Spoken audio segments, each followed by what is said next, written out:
Hello September takers! Question of the day muna tayo for TLE and TVT Ed Majorship. So this is the question, teachers.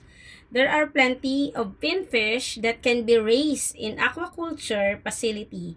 Which of the following species of fish is not commonly raised? Again, the question is, there are plenty of pinfish that can be raised in aquaculture facility. Which of the following species of fish is not commonly raised? A. Tilapia. B is milkfish. C is rabbitfish. And letter D, mackerel. So, dito sa 4 choices na to, ano ba ang tamang sagot? Again, I will repeat the question.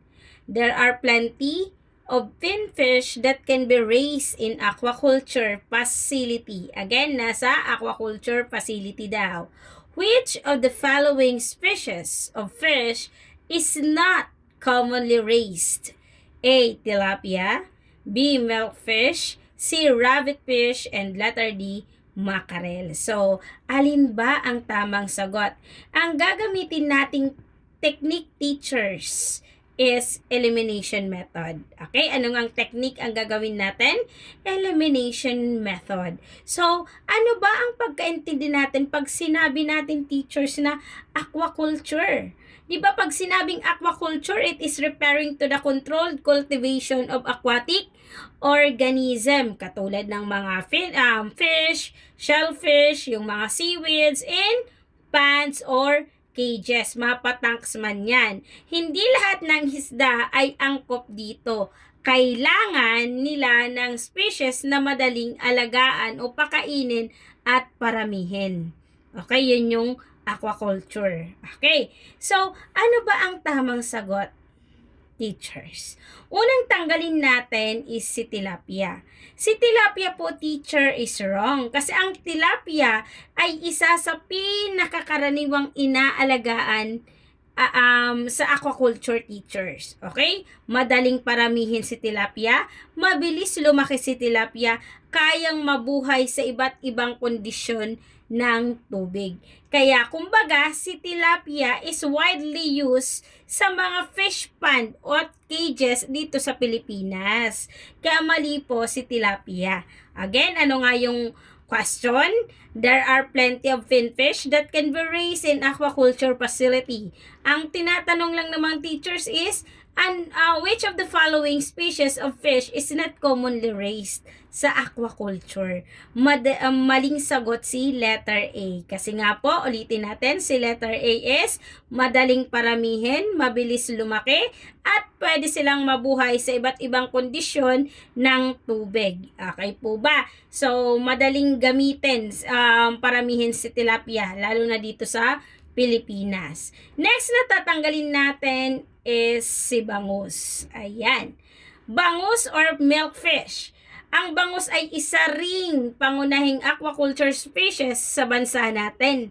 Okay, kumbaga si bangus isa siyang national fish na tinatawag nating pambansang isda. Ang sasagot, bangus, hindi tilapia. Okay? So iniilagaan po si si bangus sa fish pond at sa marine cages. Isa ito sa pinaka importanteng produkto ng aquaculture at industriya dito sa bansang Pilipinas. Kaya mali po si letter B kasi nga po, alin daw?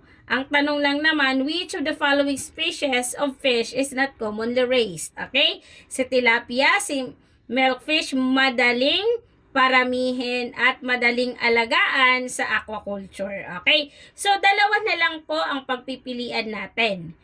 Si letter C or si letter D. Ano bang tamang sagot? Is it a rabbit fish? Okay, rabbit fish ba? Or it is a mackerel? Okay. Okay po. So, anong sagot? Okay, teachers, ang tamang sagot is mackerel.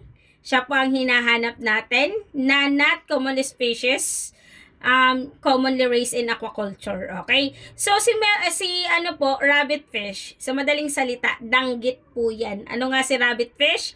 Danggit. Ang rabbit fish po or danggit, inaalagaan po yan sa mga coastal aquaculture. Okay? demand po ang rabbit fish. Okay po, demand po ang rabbit fish sa merkado. Okay? Kaya inaalagaan po sila sa fish cage. Okay? Kahit hindi kasing dami ng tilapia at bangus, ginagamit pa rin ang rabbit fish sa aquaculture. Okay po? Isa rin po yan sa mga inaalagaan, lalo na sa coastal aquaculture. Okay po? So, ngayon, si mackerel po, teachers, is the correct answer. Bakit po? Mackerel po is not hindi po siya commonly raised. Okay? Kasi ang mackerel ay hindi karaniwang inaalagaan sa aquaculture. Okay? So, mahirap i-culture ito. Bakit? Bakit mahirap i-culture si mackerel? Kasi highly migratory po si mackerel. Palipat-lipat po yan sa dagat. Kailangan ng malawak at natural na kapaligiran. Okay? So, hindi madaling pakainin at paramihin si mackerel. Okay? Karaniwang hinuhuli po si mackerel saan? Sa capture fishing. Okay? Hindi siya pinapalaki saan? Sa fish farm. Okay po? So, kaya ang tamang sagot is letter D, mackerel. Okay po? So, pag sinabing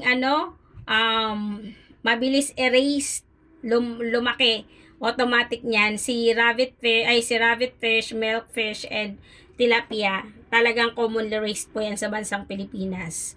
Okay, lalo na sa aquaculture. Pero pagdating sa mackerel, hindi po yan pwedeng i-culture natin. Kasi kailangan nila ng malawakang nilalanguyan. Okay? So, that's all, teachers. Don't forget to follow and like, share, and subscribe. Maestra Bicolana TLE Tambayan for more drills. Ayan, ongoing na po ang ating enrollment for TLE and TVT Ed Majorship. If you are willing to avail, don't hesitate to PM me po para mapag-usapan po natin kung ano yung mga inclusion natin sa LET. Okay po, teachers? That's all. Thank you.